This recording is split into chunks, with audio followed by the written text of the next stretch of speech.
Okay, we're in Animal Kingdom this morning and we ran straight to Avatar so we could get on Flight of Passage first.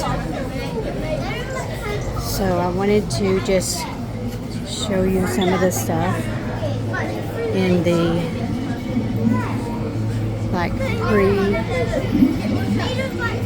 in the line.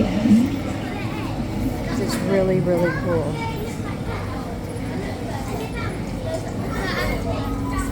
Welcome to the Avatar program. Soon, you're going to have a chance to undertake an amazing Na'vi rite of passage, riding on the back of a Banshee by being genetically matched and linked to an Avatar. Using avatars to fly this way was all figured out by my boss, Dr. Jackie Ogden. She leads our science team, which is part of the Pandora Conservation Initiative, and we're here in the Valley of Moara studying banshees and their environment. Over a generation ago, this enormous company called the RDA created a lot of damage to the area through their bad mining practices and conflicts with the Na'vi. Just like on Earth, it can take decades for ecosystems to recover. One way to understand what's going on with an ecosystem is to study what are called keystone species. These are animals like tigers, jaguars, seals. The banshee is one of these important animals. Dr. Ogden is the foremost expert on studying the Ikran and has spent years researching them. Unfortunately, banshees live high in rookeries and humans can't get anywhere near them without becoming their lunch. But the Na'vi and avatars can. In fact, the Na'vi have been riding on the backs of banshees since their earliest history. Thanks to science, avatars can ride on banshees too. That's why you're linking to an avatar. Okay, to get you flying on a banshee, we need to find each of you an avatar. Let's prep the genetic sampling. I'm on it. Okay, first we need to find the compatible match of your genetic material with the genetic material of one of the avatar bodies that we already have. Once we do that, you'll be able to link to that avatar and fly. Help us out and move around a bit. Almost. Yes, got him. Now, let's find you your avatar matches.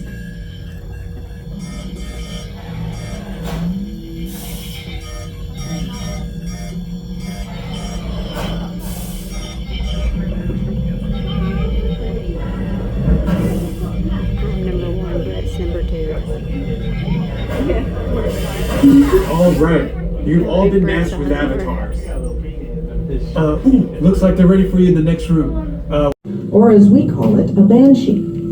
To the Na'vi, connecting to an Ikran and flying on its back is an incredibly important rite of passage they call Ikni Maya. With permission from the Na'vi and in partnership with Alpha Centauri Expeditions, we can now bring this amazing experience to you. The way you'll be able to fly is by linking to an avatar that's already on the back of an Ikran. Let's see how this works. We establish a link using powerful psionic amplification equipment. A human driver is connected to an avatar, which could be physically hundreds of kilometers away. When you follow our technician into the link chamber, you'll see a series of 16 link chairs. Please go to the number that matches the number you're standing on now. First, stow your gear in the storage containers on the back wall. This should include all bags, cameras, and other items, including cell phones. It's important to push them all the way into the bin. Then get onto the chair as you would a bike. Straddle the seat, step forward, and sit down. Slide your hips forward until you are against the chest pad, and then move your feet all the way forward. Wait until you're seated before you put on your flight visors. Hold onto the hand grips as shown. It's important to hold onto the hand grips at all times. After you're seated, back and leg restraints will be firmly engaged. For your safety, throughout this entire experience, always remain seated and supervise your children. Once the link takes place, you'll be connected to your avatar and sitting on the back of an Ikran. It'll feel like you're really there. Moments later, you'll begin your flight. A Na'vi guide will lead you out. You'll experience the breathtaking beauty of Pandora, but you might also face some of its greatest challenges. Some of this flight might be intense, but trust your guide and be brave. As the Na'vi say during this important rite of passage, I can't actually show you the ride because you have to put your phones in the thing behind you. because you're suspended in the air over a giant screen and it's all 3D. So I can just tell you it's the most amazing ride. You feel like you're actually riding on one of those Ikron things. The things moving between your legs like the creature's breathing. It's amazing. It's definitely our favorite ride in all the parks. It's the best ride there. The Okapi. Now, because of its striped legs, people think that they're related to a zebra, but they're actually not. Their closest relative is going to be a giraffe, and we can tell by looking at their facial structure as well as the shape of their ears.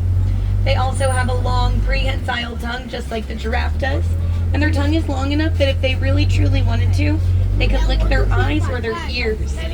Now that smaller animal that's also over there on the right side, that's the yellowback tiger. We don't see them out here too often. How cool is that? It's the black rhino on the left side. I'll go slow around here so we can try to get a good view. It looks like it's walking over this way. Now black rhinos, they will weigh around 3,000 pounds and they can charge up to speeds of 35 miles per hour. They have a prehensile pointed upper lip and that allows them to pluck leaves off of the branches around them. Now they are very solitary animals. We really won't see those black rhinos hanging out with other animals or truly really any other black rhinos. They enjoy having their alone time. And they have a wingspan of 9 feet wide. Pink-backed pelican. Now they get their name because during mating season, they have a pink spot that shows up on their back. It's almost like they're blushing. How cute. Now their pink spot, it's not actually their feathers that are turning pink. It's going to be the skin underneath their feathers. It looks like they're all sleeping right now. Now take a look on the left side. This is what we call the bloat. That's a group of hippos. Now hippos will spend the majority of their day fully submerged in the water because that's how they like to keep themselves cool.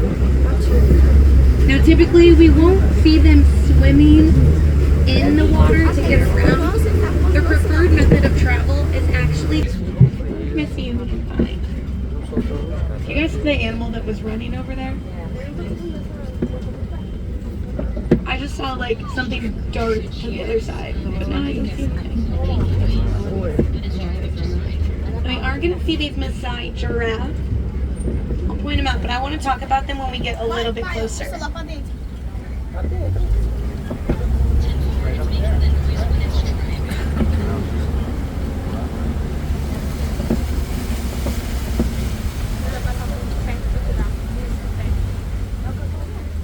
Now on the left side, all the way on the hill on this left side, there's a break in the bushes. You should be able to see them, but these are painted dogs.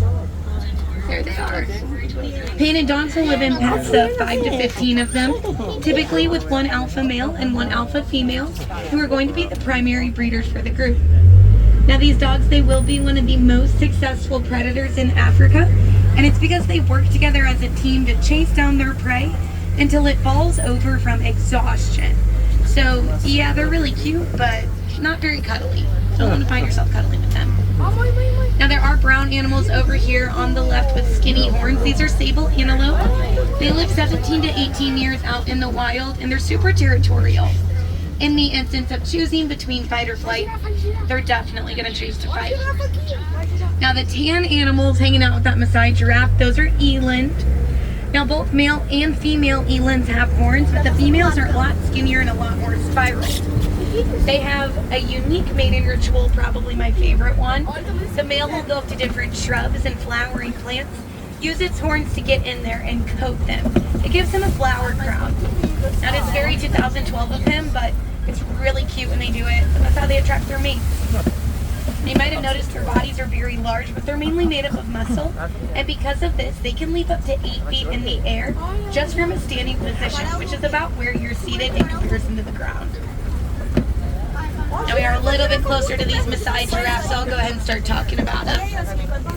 Now Maasai giraffe, they will have very jagged spots, and each spotting pattern is unique to each giraffe. It's kind of like a fingerprint for humans. Now they are going to spend around 16 to 20 hours out of their day eating, and their tongues will be a bluish gray color, and they're covered in a thick mucus. It's going to act as a sunscreen for them. It's what helps to protect their long, prehensile tongue while they do spend the majority of their day eating. Now my adults on board, if you take a look down at your forearm, the area in between your wrist and your elbow, that's actually about how long that giraffe's tongue is going to be. It's what allows them to reach up and grab those leaves.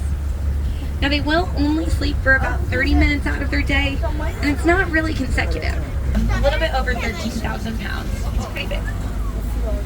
But before I talk about him, I want to tell you guys about this mandrill that's over here on the left. Now mandrills will be the largest monkey in the world, and we do know that they're monkeys and not apes, and it's because they have tails. Apes aren't going to have tails. Now that is definitely a male. Males weigh around 100 pounds, and females are very small. They're only going to weigh around 30 to 40 pounds. They have that blue and red coloring on their face, and when he gets more excited, those colors will become even more exaggerated. Who cares about the monkey? Now those elephants, oh how cute. They are going to live in a matriarchal society, so most of the elephant herds we see are going to be females and their calves. Now when a male elephant reaches around 10 to 14 years old, where the people need to be, and those elephants where they need to be, which is far away from one another. Now those farmers, the way we can actually tell is by their ear shape. Their ears are kind of in the shape of Africa. Now we will sometimes see them flapping their ears back and forth. This is actually how they keep themselves cool. Elephants have all of these blood vessels that run behind their ear, and that flapping motion will get that blood flowing and moving, and it actually will cool the elephant down by 15 degrees. Pretty impressive. I kind of wish my ears could do that too. If you want to see the springbok a little bit closer, there's one hanging out on that right side. I also call them the s'mores of the savannah. They kind of like s'mores.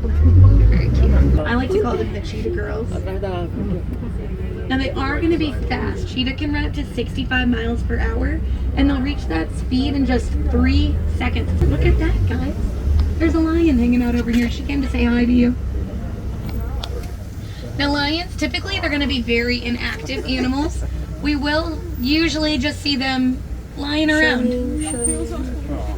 Now they are inactive for around 16 to 20 hours out of their day. Yes, the exact same amount of time a giraffe spends eating, these lions are going to be resting. At night, that lovely female, she is going to leave the copy to go hunting. And usually in groups, and it's because their prey is a lot larger than them, they kind of have to work together as a team.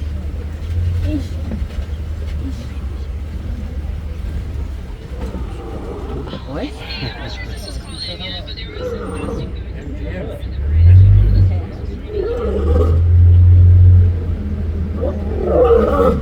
She has such a great roar.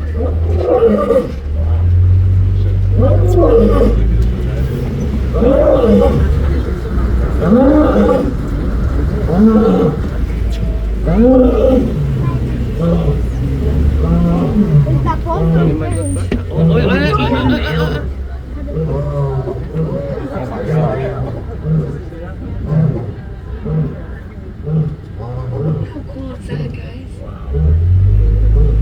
Her roar is like so loud.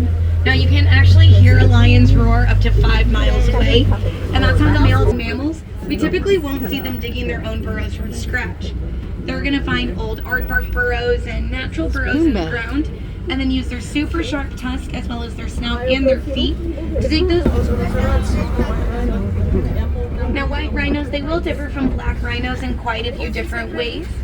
Their number one difference is actually their mouth shape. Most adorable livestock. We are going to see the Nigerian dwarf goats. They're hanging out on the porch. Sorry. Now, although these goats are small, most of them are going to be adults. They do make great livestock for the farmer because of their size. They really don't take up a whole lot of space, but also because they're going to eat a lot of things other livestock won't and won't be able to. This is because they are. And the big guy in the corner is Reno, he's 42. They're on the other side right now. They have Otto, these are 2-year-olds, the smallest. And then Grace is next at 4.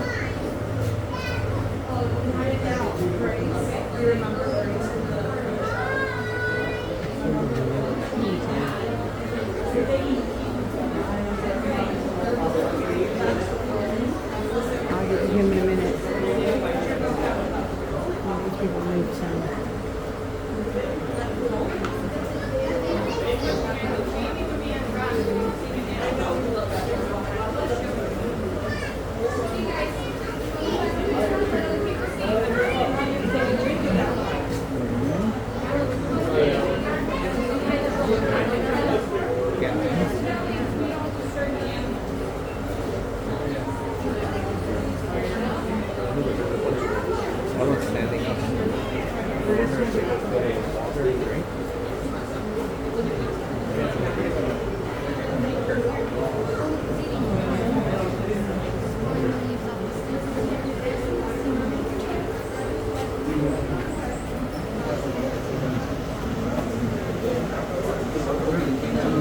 So normally they're gonna have a more liquidy food item in it in the morning, so something like applesauce, some kind of fruit puree in there. And then by the afternoon, that just becomes toys Fiona wants to play with.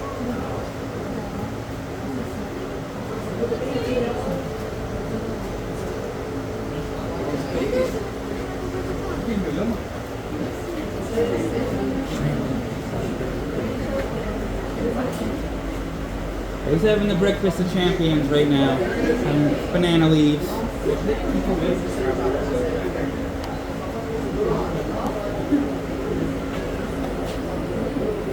How many hours is this? 69.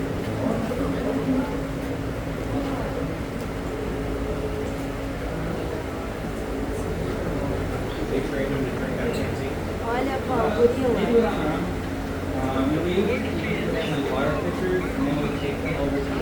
É, vai batizar. We're literally about 5 foot apart. They usually get some kind of item in there each day, and it works out kind of monthly with prices are. They're like the things. Usually they're all food related. Olha, Paulo, gorila. Just no care in the world. Eating his banana leaves. The silverbacks like them, even in the wild, they're spending like 8 hours a day resting and 8 hours a day eating, and that's their day. É de verdade. Tá comendo.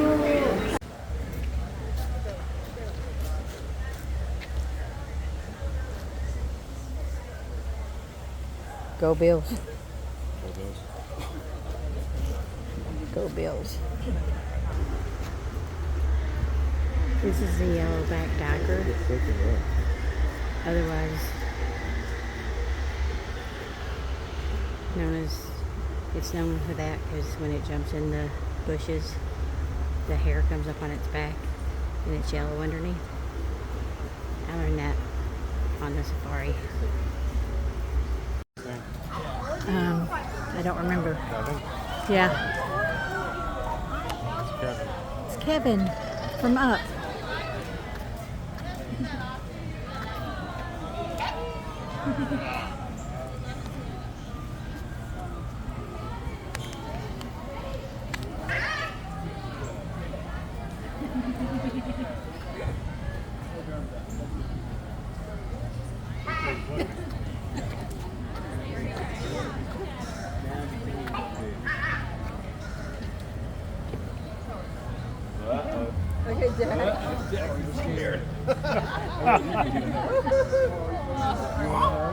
Don't be afraid. Go hug him.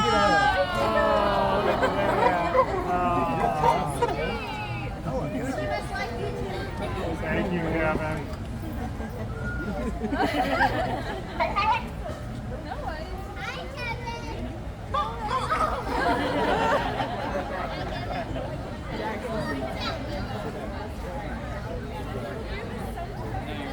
Hey, buddy, was that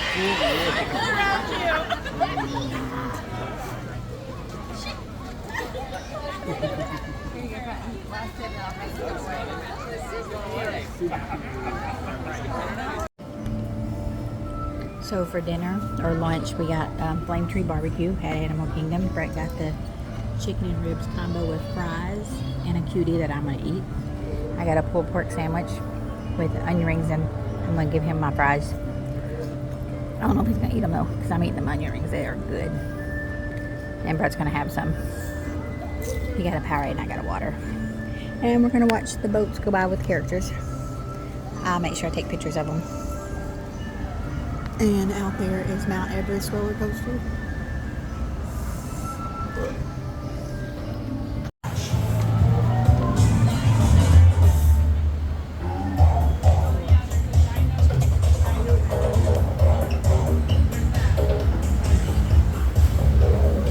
Pluto and Disney.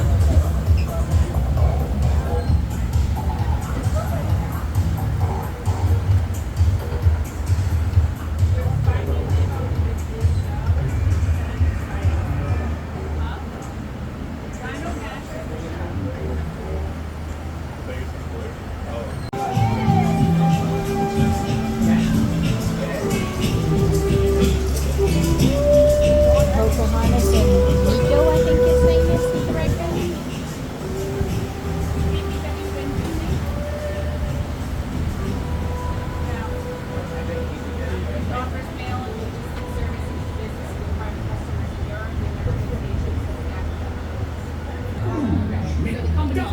and his faithful travel companion, Launchpad McQuack.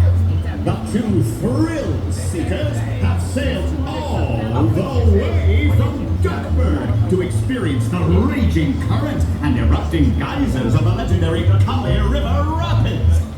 Since Launchpad lost their map days ago, can someone please point them in the right direction?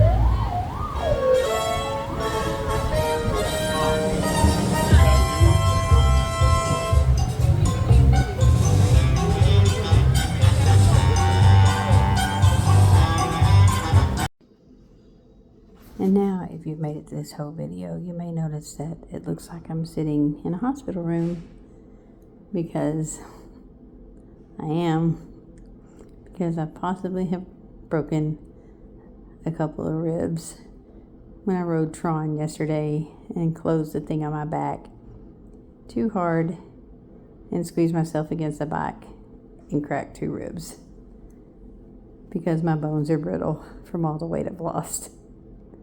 So waiting for the results of the CT scan.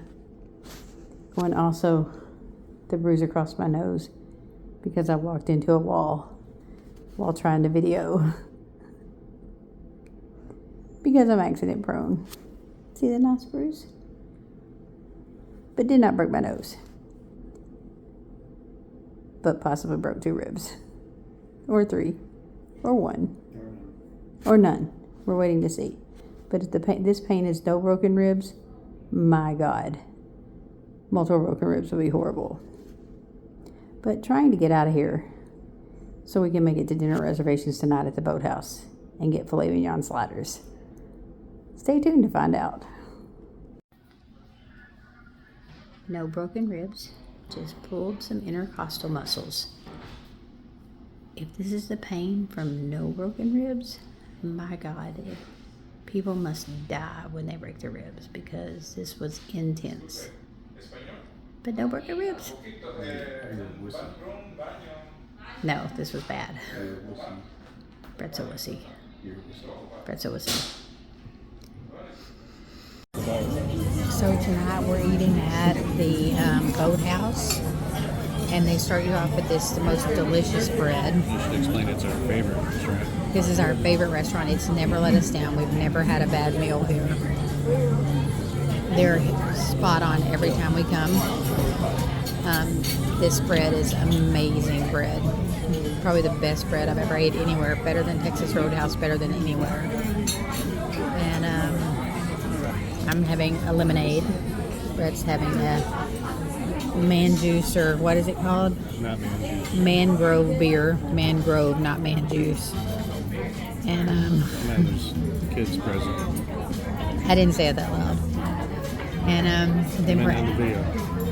appetizers. We're having filet mignon sliders, and they're so good. I'll show you them when they come out. He's having a steak and frites, which is steak and fries for his entree, and I'm having shrimp mac and cheese. And we'll show those when they come out. And so it'll be here soon. Our filet mignon sliders are here, and they are going to be amazing. They always are. Brett, go ahead and try one bite. I hope Alyssa isn't watching this.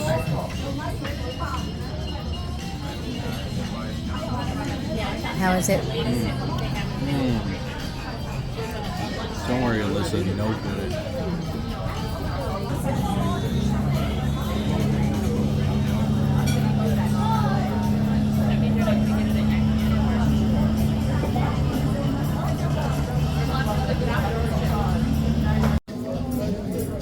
There's my shrimp mac and cheese, and Brett's steak and fries.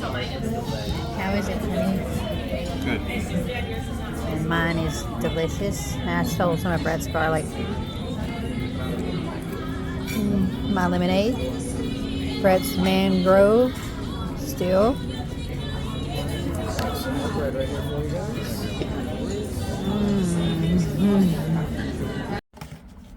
For the last treat of the day, we were going to get Gideon's cookies and cake.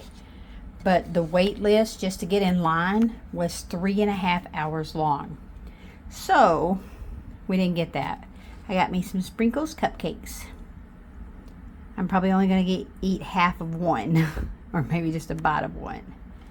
But they are amazing. Look at that cupcake. Oh.